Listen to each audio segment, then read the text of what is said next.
What if I told you that in just 10 days, you could change so much that even the people closest to you wouldn't recognize you? Not your looks, not your clothes, but the way you think, act, and move through life. And no, this isn't some gimmick. It's about rewiring the way you see yourself. Stick around, because if you do this right, nothing will ever be the same. Most people go their entire lives stuck in the same habits, the same excuses, the same small way of thinking. They wake up one day wondering why nothing's changed. But here's the truth. Transformation doesn't take years.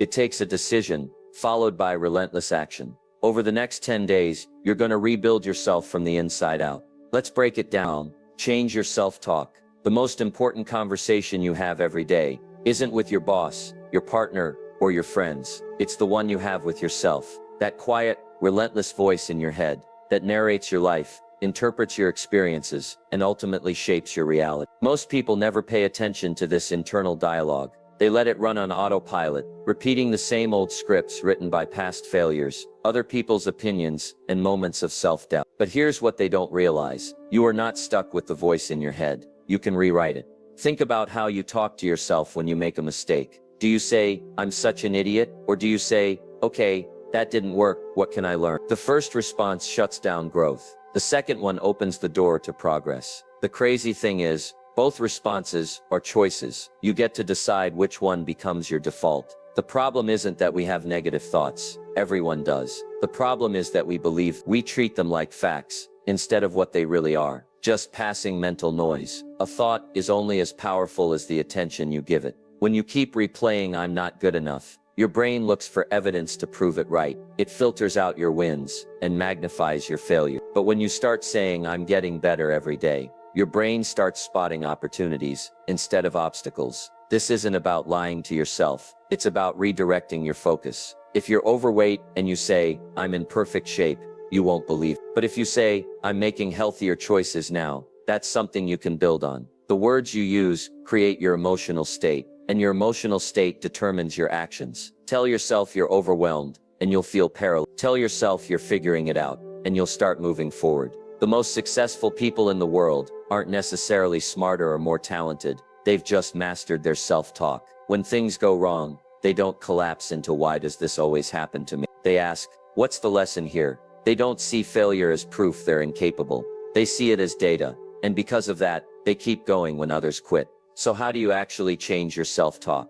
First, you have to catch it. Most of our thoughts are so automatic, we don't even notice them. Start paying attention. Every time you hear that inner critic, pause. Ask yourself, is this helping me or holding me back?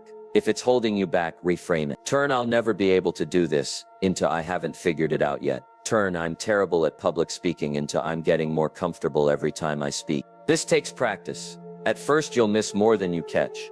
That's normal. But over time, you'll start noticing the shift. You'll feel lighter, more in control. People around you will sense it too. They'll start treating you differently because you're treating yourself differently. The bottom line: your words create your world. If you want a different life, start with a different script. Hit the clutter. Your life is a direct reflection of what you tolerate. The people you spend time with, the habits you indulge in, the distractions you allow, they're all either pushing you forward or pulling you back. Most people don't realize how much their environment is running the show. They think they're in control, but then wonder why they keep falling into the same old patterns. Here's the truth. You can't think your way out of a toxic environment. You have to change it. Look at your phone right now. How many apps are stealing your attention? How many notifications are pulling you away from what actually matters? Look at your social circle. Who's lifting you up and who's dragging you down? Look at your daily routines. What habits are serving you and which ones are just filling time? Most people live in clutter, not just physical clutter, but mental and emotional clutter too. They keep things and people around out of guilt, habit, or fear of missing out. But here's what they don't understand. Every unnecessary thing in your life takes energy away from what's truly important. That energy adds up. The friend who always complains, that's energy. The app you mindlessly scroll, that's energy. The commitments you said yes to out of obligation, that's energy. Cutting the clutter isn't about being ruthless. It's about being intentional. It's about looking at everything in your life and asking, is this helping me become who I want to be? If the answer is no, it's time to let it go. Start small. Unfollow one account that makes you feel worse about yourself. Delete one app that wastes your time. Say no to one commitment that drains you. These little changes create momentum. Once you start, you'll realize how much lighter you feel. This isn't just about removing the negative. It's about making space for the positive. When you cut out what's not serving you, you create room for what does. New opportunities show up. Better relationships form. Your focus sharpens. The hardest part isn't the letting go. It's the fear that you'll miss out. But here's the thing. You're not missing out on what's meant for you. The right people, the right opportunities, the right habits, they'll find their way to you when you make space. So take a hard look at your life today. What's one thing you've been tolerating that you know needs to go? Cut it, not tomorrow. Today. You'll thank yourself later. Study for 1 hour. Let me ask you something. When was the last time you truly learned something? I don't mean scrolling through social media posts or watching random YouTube videos. I mean real focused learning, where you sat down with material that could actually change your life and gave it your full attention for an extended period of time. For most people, the answer is I can't remember, and that's exactly why they stay stuck in the same place year after. Here's a hard truth about our modern world. We've confused information with education. Just because you can access millions of articles and videos with a few taps on your phone doesn't mean you're actually learning anything valuable. In fact, this constant stream of bite-sized content has trained our brains to expect instant gratification and shallow understanding. We skim headlines, watch 30-second clips, and fool ourselves into thinking we've gained knowledge when all we've really done is pass some time. Real learning,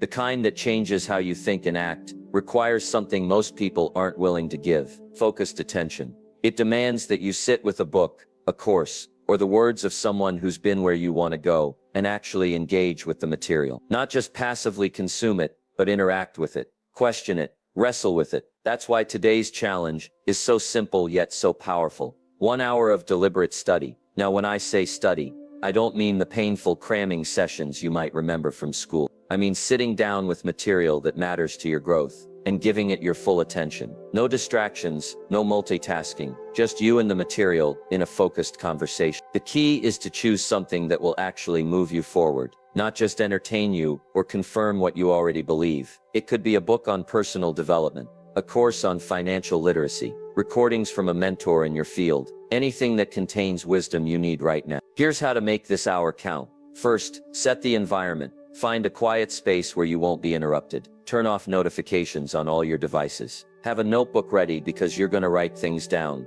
not just highlight or bookmark, but physically. There's something about the act of writing that helps cement ideas in your mind. As you go through the material, don't just read or listen passively. Engage with it. Ask questions in the margins. Pause to think about how each concept applies to your life. When something strikes you as particularly important, stop and write down how you can use that idea today. This brings me to the most crucial part: application. Knowledge alone is worthless. It's only when you apply what you've learned that it becomes power. Before you finish your study session, identify one concrete action you can take based on what you've learned, something you can do before the day ends. It doesn't have to be huge. Maybe it's reaching out to someone, changing a small habit, or looking at a problem from a new angle. The size doesn't matter as much as the act of putting the knowledge to work immediately. Why does this matter so much? Because most people collect information like trophies without ever using it. They read books to say they've read them, not to change their life. They take courses to check boxes, not to gain skills. But the people who actually get results, the ones who transform their careers, relationships, and personal growth, they're the ones who study to apply. They understand that the value isn't in the knowing, but in the doing. Think about the most successful person you know. I guarantee they didn't get there by accident. They made learning a priority. They carved out time to study when others were being entertained. They chose depth over distraction. And that's what this hour represents: a decision to stop consuming and start growing. It's a declaration that your development matters enough to protect time for it. The beautiful thing is that these hours compound. 1 hour might not seem like much, but do this consistently, and you'll soon find yourself miles ahead of where you started, and light years ahead of those who never make time for real learning. The knowledge builds, the insights connect, the applications multiply. Before long, you'll start seeing opportunities and solutions that others miss, because you've trained your mind to think differently. So today, give yourself this gift of focused learning. Not tomorrow, not when you have more time. Because the truth is, you'll never have more time. You'll only ever have the time you choose to make. And how you use that time determines everything about where you'll end up. Redefine your standards. There's a simple but profound truth that most people never grasp. You don't rise to your goals, you fall to your standards. Think about that for a moment. All those aspirations you have, the life you say you want to create, they won't happen because you wish for them hard enough. They'll only happen if your daily standards make them inevitable. Your standards are the invisible line in the sand that determines what you will and won't accept from yourself. And here's what's scary.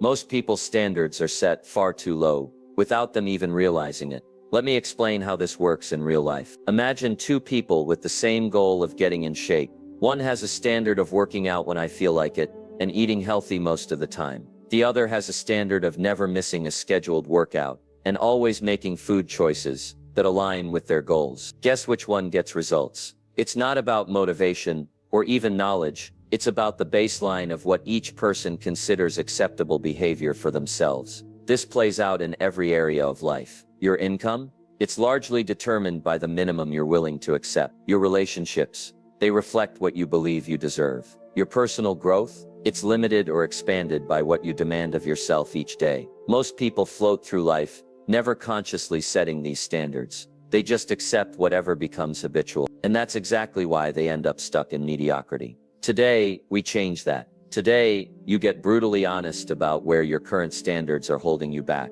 and you consciously raise them. This isn't about setting unrealistic expectations. It's about refusing to tolerate behaviors that keep you from becoming your best self. It's about looking at every area of your life and asking, what's the minimum I'm willing to accept from myself in this area? Then writing that down and living by it. Start with the basics. What's your standard for how you start your day?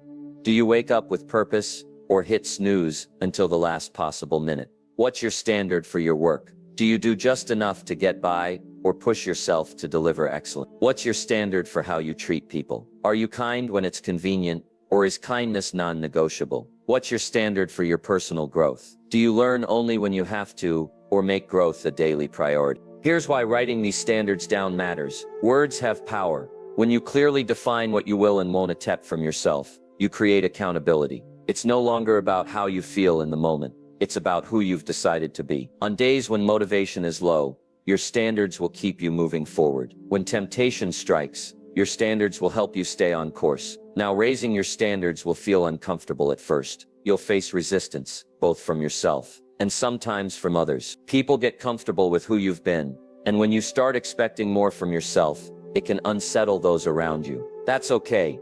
Growth always requires leaving some comfort behind. The temporary discomfort of raising your standards is far better than the permanent regret of never becoming who you could have been. The most successful people in any field aren't necessarily more talented, they're just less tolerant of mediocrity. They refuse to accept half effort from themselves. They have clear lines they won't cross in terms of their behavior and performance. And these standards create a floor that keeps them from slipping too far, even on bad days. Here's how to implement this today. Take out a notebook and write "My standards" at the top of a page. Then go through each key area of your life: health, relationships, career, finances, personal growth, and write down the minimum you're committing to accept from yourself in each. Be specific. Instead of "I'll eat healthier," write "I'll have vegetables with every meal." Instead of "I'll work harder," write "I'll complete my most important task before checking email in the morning." These standards become your personal constitution, the rules you live by. Review them daily at first. When you slip up, and you will,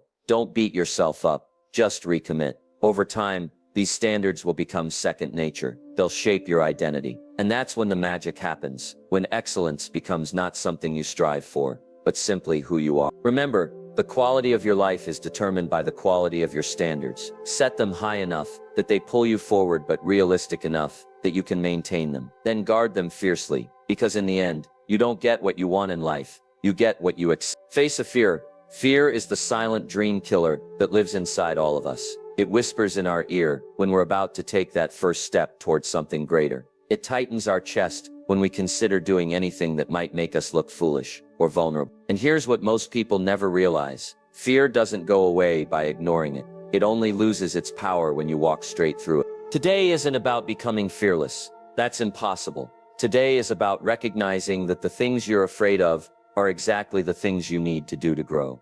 That uncomfortable conversation you've been avoiding, The opportunity you've been putting off. The challenge you keep telling yourself you're not ready for. Those aren't obstacles, they're the doorway to your next level. Let's get clear about what fear really is. It's not some external monster holding you back. It's your brain's ancient survival mechanism kicking in, trying to protect you from potential threats. The problem? In modern life, most of our fears aren't life or death situations. They're psychological: fear of rejection, fear of failure, fear of looking stupid. And while these fears feel real, they're actually paper tigers that shrink the moment you confront them. Think back to the last time you faced a fear. Remember how the anticipation was almost always worse than the actual experience. How once you were in it, you found reserves of strength you didn't know you had. That's because fear exists, mostly in the future, in our imagination of what might happen. The present moment, where real life happens, is almost never as bad as we build it up to be. Here's the secret successful people know.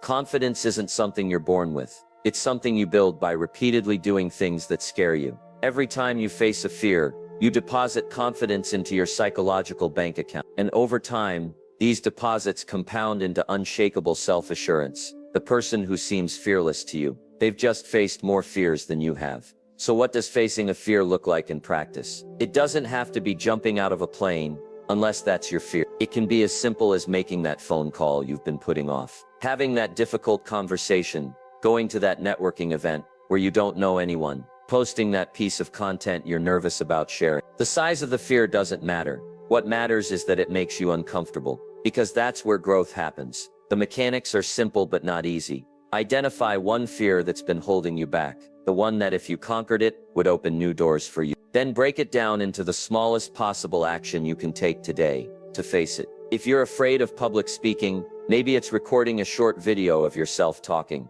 If you're afraid of rejection, maybe it's making 5 sales calls. The key is to take action while the fear is still present, not to wait until you feel ready, because that day will never come. Here's what happens when you do this. First, you'll experience resistance. Your mind will come up with brilliant reasons why you should wait, why today isn't the ideal day, why you need more preparation. Recognize this for what it is: fear in disguise. Then do it anyway. During the experience, you'll likely find it's not as bad as you imagine. And afterward, you'll feel that incredible rush of empowerment that comes from doing something difficult. This is how you expand your comfort zone.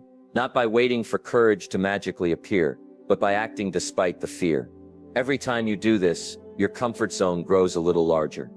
What terrified you last month becomes manageable this month. What seems impossible now will feel exciting 6 months from now, if you keep pushing your edges. Remember, the goal isn't to eliminate fear. That would make you reckless. The goal is to develop the skill of acting in spite of fear. Because on the other side of your fears isn't just success, it's self-respect. It's knowing you have what it takes to face life's challenges head on.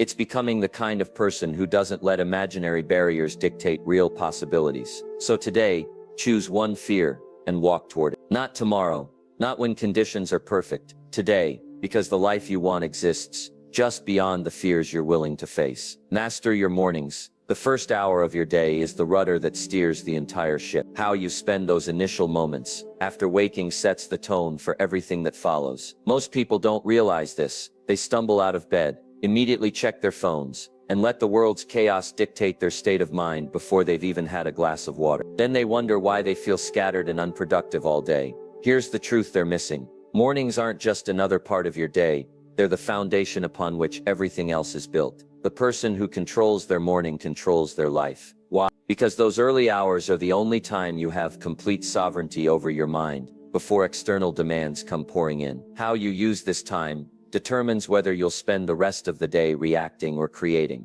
Let's break down what a mastered morning looks like. First, it starts the night before. You can't expect to magically wake up early and energized if you went to bed late staring at screens. Quality sleep is non-negotiable. It's the bedrock of everything else. Set a bedtime that allows for 7-8 hours of sleep, and protect it like your life depends on it. Because in many ways, it does. When you wake up, here's the critical rule: no phone for the first hour. This single habit alone will transform your life more than almost anything else. Your phone is other people's agendas, other people's emergencies, other people's priorities. When you check it first thing, you're essentially saying, my time and attention are available to whoever demands them. Instead, let your first hour be about you, your thoughts, your goals, your physical and mental preparation for the day. Start with hydration. After 7-8 hours without water, your body is dehydrated. A glass of water first thing kickstarts your metabolism and brain function. Then move your body, not necessarily a full workout, though that's great if you can, but at least some stretching, a short walk, or a few minutes of yoga. This signals to your body that it's time to wake up and gets blood flowing to your brain. Next, feed your mind before the world starts feeding it for you. This could be reading something inspirational, journaling, meditating, or reviewing your goals. The key is to intentionally set your mental state, rather than letting external inputs do it for you. Even 10-15 minutes of this practice creates a buffer between you and the chaos of the day. Now plan your day, not in your head, on paper or digitally. Identify your top 3 priorities, the things that if you accomplish nothing else, will make today meaningful. Most people make endless to-do lists that leave them feeling overwhelmed and unaccomplished. 3 meaningful priorities, done well, will move you forward more than 20 half-finished tasks. Here's why this morning routine matters so much. It's about winning the first battle of the day, the battle for your mindset. When you start from a place of intention rather than reaction, you approach challenges differently. You're less likely to get derailed by minor setbacks, because you began the day centered and clear about what matters. The resistance you face is predictable. I don't have time is the most common excuse, but here's the reality. You don't have time not to do that. That hour you save by sleeping in or skipping your routine gets eaten up by poor decisions, lack of focus, and wasted energy throughout the day. The morning investment pays compound interest in increased productivity and peace of mind. Another objection is I'm not a morning person. That's fine. Start small. Wake up just 15 minutes earlier than usual, and use that time well. As you experience the benefits, you'll naturally want to expand that time. Within a few weeks, you'll find yourself looking forward to these quiet morning hours as the most precious part of your day. The beauty of mastering your mornings is that it creates a virtuous cycle. Better mornings lead to better days, which lead to better sleep, which leads to better morning. Before long, you'll find yourself accomplishing more by noon than most people do all day. Not because you're working harder, but because you're working from a place of clarity and purpose. Remember, how you start your day is how you live your life. Today, commit to owning your morning. Not perfectly, just progressively. Each small improvement compounds over time into a completely different quality of life. The person you'll become 6 months from now will thank the you of today for making this change. Audit your circle. There's an invisible force shaping your thoughts, your habits, and ultimately your destiny. And it's not some mystical energy or predetermined fate. It's the people you choose to surround yourself with every single day. Most people go through life completely unaware of this powerful influence, wondering why they can't seem to break through to the next level, while continuing to spend time with the same people who keep them stuck where they are. Here's the uncomfortable truth. You will never outgrow your environment, your income, your health, your mindset, your ambitions. They all hover around the average of your closest relationship. Take a moment right now to think about the 5 people you spend the most time with. Not the acquaintances you see occasionally, but the ones whose voices are constantly in your ear, whose opinions you value, whose lifestyles you witness up close. These are the architects of your current reality. If you were to look at where each of them is in life, financially, emotionally, physically, spiritually, would you be happy averaging out to their level? Because that's exactly what's happening, whether you realize it or not. This isn't about judging people or thinking you're better than anyone. It's about recognizing a fundamental law of human nature. We adapt to our surroundings. Spend enough time around complainers, and you'll start noticing more to complain about. Surround yourself with ambitious go-getters, and suddenly your own goals don't seem so far-fetched. The language they use becomes your inner dialogue. Their standards become your normal. Their ceilings become your limits. Now here's where most people get this wrong. They think auditing their circle means dramatically cutting people out of their lives, or making sweeping declarations about who's good or bad for them. That's not what this is about. This is simply bringing awareness to the influences in your life so you can make conscious choices about who gets your most valuable resources, your time and attention. Some relationships might need boundaries, others might need more investment. Some might need to be released altogether, but all of them deserve honest evaluation. Start by asking some tough questions about each key relationship in your life. Does this person challenge me to grow, or do they encourage me to stay small? Do they celebrate my successes, or do they subtly or not so subtly resent them? Do they operate at a level I aspire to reach, or are they stuck in patterns I'm trying to move beyond? Do our conversations lift me up or weigh me down? Be brutally honest with yourself here. Your future depends on. What you'll likely find is that your relationships fall into three categories: elevators, anchors, and mirrors. Elevators are those rare people who inspire you just by being around them. They think bigger, they expect more, they live fuller. Being with them makes you want to level up. Anchors are the opposite. They hold you back through their negativity, their limitations, their unwillingness to change. And mirrors are people who reflect back to you where you currently are, neither pulling you up nor dragging you down, but perfectly matched to your present state. The goal isn't to eliminate everyone who isn't an elevator. That's unrealistic. But it is to consciously increase your time with those who pull you up, while decreasing time with those who hold you down. It's about recognizing that every hour spent with an anchor is an hour not spent with an elevator, and those hours compound over time into completely different life trajectories.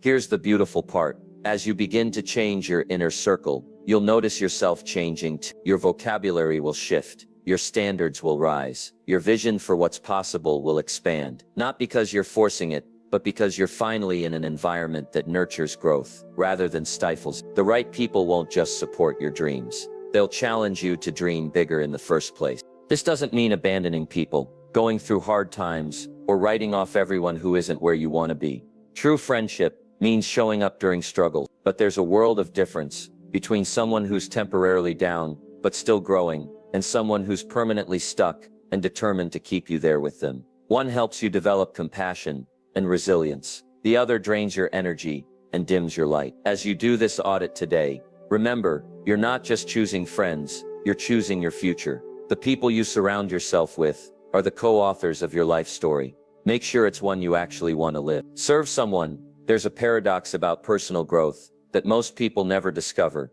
The more you focus on helping others, the more you end up helping yourself. In a world obsessed with self-improvement and personal achievement, we've lost touch with one of the most powerful transformation tools available to us: simple service. Not the kind you post on social media for likes, not the kind that comes with strings attached, but the quiet, anonymous giving that expects nothing in return, except the satisfaction of having made someone's life a little better. Here's what they don't teach you in all those self-help books. You can't think your way into being a better person. You have to act your way there. And there's no faster way to shift your entire perspective than to step outside your own problems and lend a hand to someone else. When you're stuck in your own head, everything looks like a crisis. When you're focused on serving, you suddenly remember how much you have to give. Think about the last time you genuinely helped someone without expecting anything back. Remember how your own problems suddenly seemed smaller, how your usual worries faded into the background. That's not coincidence,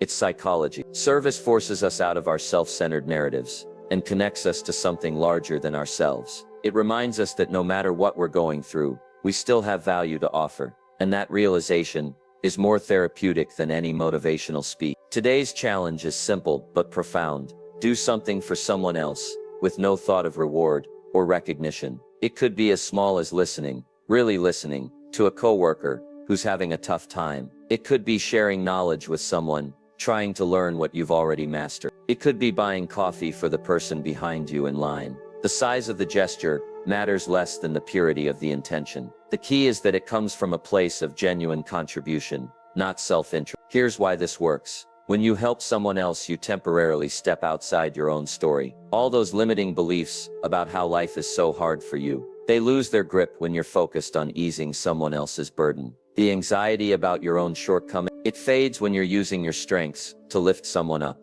Service is the ultimate perspective shifter, because it proves to you in real time that you have value to offer the world, exactly as you are right now. There's another beautiful side effect of service. It builds authentic confidence. Not the loud, look at me kind, but the quiet assurance that comes from knowing you can make a difference. Every time you help someone, you're reinforcing the truth that you're not just a taker in this world, you're a giver. And that changes how you carry yourself in every area of life. Now let's address the resistance that comes up. I don't have time to help others. I can barely keep up with my own life. That's exactly when you need service the most. When you're overwhelmed is when a few minutes of focusing on someone else can provide the greatest relief from your own mental loops. I don't have anything valuable to offer. Not true.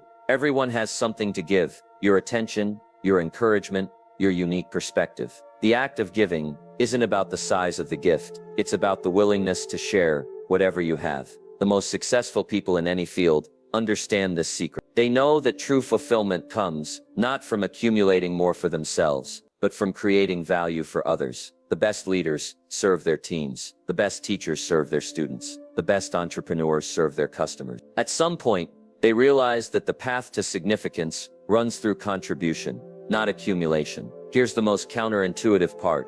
Serving others actually accelerates your own growth. When you teach, you learn more deeply. When you mentor, you clarify your own thinking. When you give freely, you create space to receive. It's not sacrifice. It's the most intelligent self-interest there is. The energy you put into helping others circles back to you in unexpected ways, often when you need it most. Today, look for opportunities to serve everywhere you go. Hold the door a little longer. Offer your seat. Share a useful resource. Give an honest compliment. Listen without waiting for your turn to speak. These small acts create ripples that extend far beyond the moment. They change the giver as much as the receiver. They remind you of your humanity in a world that often tries to make everything transactional. The version of you that emerges from a life of service isn't just more successful, it's more whole, more connected, more alive. Because at the end of the day, we're not remembered for what we got, but for what we gave. Not for how much we accumulated, but for how many lives we touched. And that's a legacy worth building today. Reflect and adjust. Most people spend their entire lives making the same mistakes over and over again, without ever realizing there's another way. They wake up each morning on autopilot, repeat yesterday's patterns, and wonder why nothing ever changed. The difference between those who transform their lives and those who stay stuck isn't talent or luck. It's the simple habit of regular reflection and adjustment. Today isn't about adding another task to your plate. It's about creating space to look honestly at what's working and what isn't, so you can stop wasting energy on things that don't move you forward. Think about how a pilot flies a plane from New York to Los Angeles. Does he set the course once and never check it again? Of course not. He's constantly making small adjustments based on wind, weather, and other factors. That's how he arrives exactly where he intended to go. Your life is no different. Without regular course correction, you'll drift wherever circumstances take you, rather than steering deliberately toward your goals. Reflection is how you take back control of your trajectory. Here's how to do this properly. Set aside at least 30 minutes tonight. No distractions, no excuses. Grab a notebook and ask yourself two simple but powerful questions. What's working in my life right now, and what isn't? Be brutally honest with your answer. This isn't about judging yourself, it's about gathering data. Look at every area: your habits, your relationships, your work, your health, your mindset. Where are you getting results? Where are you spinning your wheels? Where are you growing? Where are you stagnating? Most people avoid this kind of honest assessment because it requires facing some uncomfortable truths. It's easier to keep busy than to admit that certain approaches aren't working. But here's what they don't realize: every day you continue a strategy that isn't working is a day you're delaying the success you could be having with a better approach. The successful people you admire aren't necessarily smarter. They're just better at cutting their losses and doubling down on what works. As you reflect, you'll likely notice patterns. Maybe certain habits consistently move you forward, while others consistently hold you back. Maybe certain relationships energize you while others drain you. Maybe certain ways of working produce results, while others just create the illusion of productivity. These patterns are gold.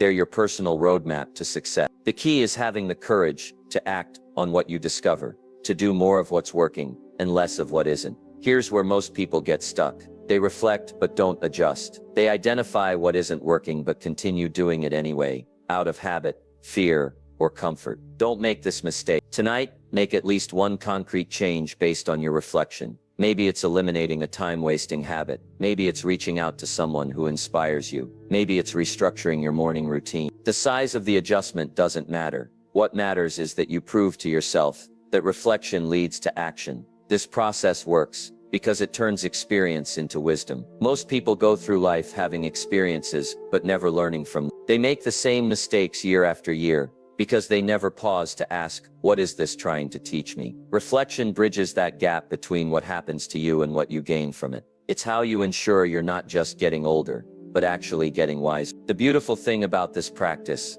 is that it compounds over time. Each small adjustment builds on the last. What starts as minor tweaks eventually becomes a completely transformed life. But it only works if you do it consistently, not just when things go wrong, but especially when things seem to be going right. Even your successes need examination, so you can understand exactly what created them and how to repeat them. Tonight, as you reflect, remember this: you're not looking for perfection, you're looking for progress. One honest insight, acted upon, is worth more than a dozen brilliant realizations you never use. The goal isn't to overhaul your entire life in one night. It's to make sure that when you wake up tomorrow, you're slightly more intentional than you were today. That's how lasting change happens. Not through dramatic gestures, but through small, consistent adjustments that add up to a completely different destination.